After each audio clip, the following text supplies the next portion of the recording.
Gusto ko lang po i-share sa inyo yung great news kasi si Canada po nag-officially sent na po sila ng launch date for its new home care worker immigration pilots na mag-i-start nga po ngayon or mag-o-open nitong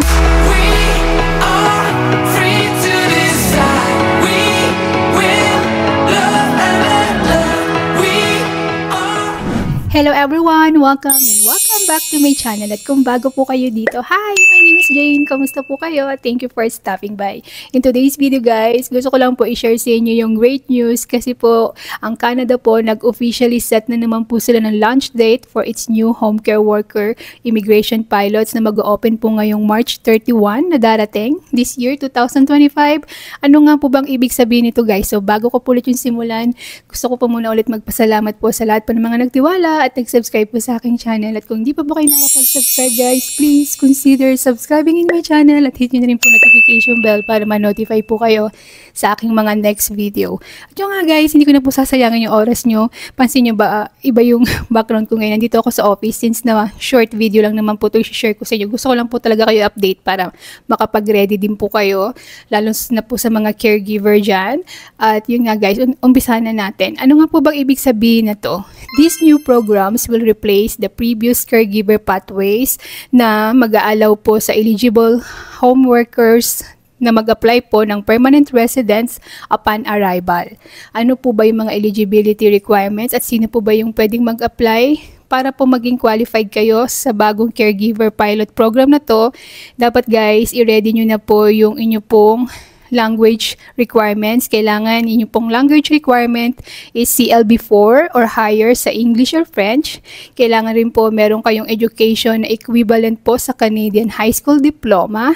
At yung work experience nyo, kailangan meron po kayong recent at relevant na experience sa home care. At yung pang-apat po, kailangan po meron kayong job offer na full-time sa home care position. At please take note guys na sa dating program, kailangan po meron kayong 6 months na work experience bago mag-apply ng PR. Pero this time guys, sa bagong pilot na to, wala pa pong nilalabas na eksaktong details yung IRCC.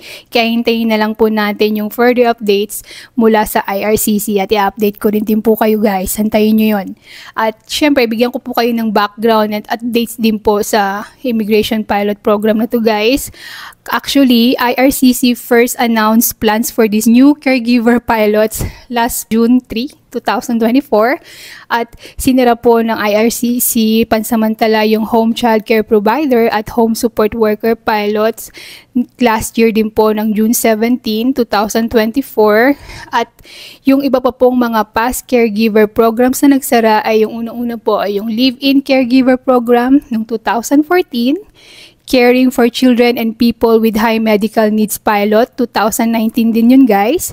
Yung Interim Pathway for Caregivers, 2019 din po yun. At yung Home Child Care Provider at yung Home Support Worker Pilots last year po, 2024. So share ko na rin sa inyo guys kung ano po ba yung immigration plan dito from this year hanggang 2027.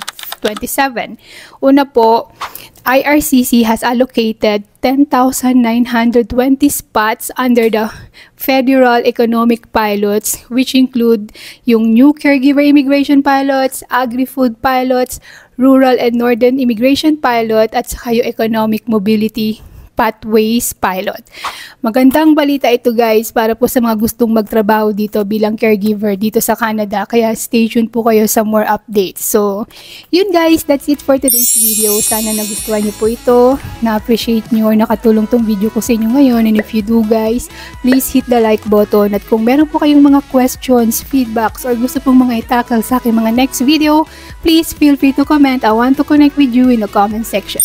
And don't forget to subscribe in my channel at hit nyo po notification bell para ma-notify po kayo sa aking mga next video.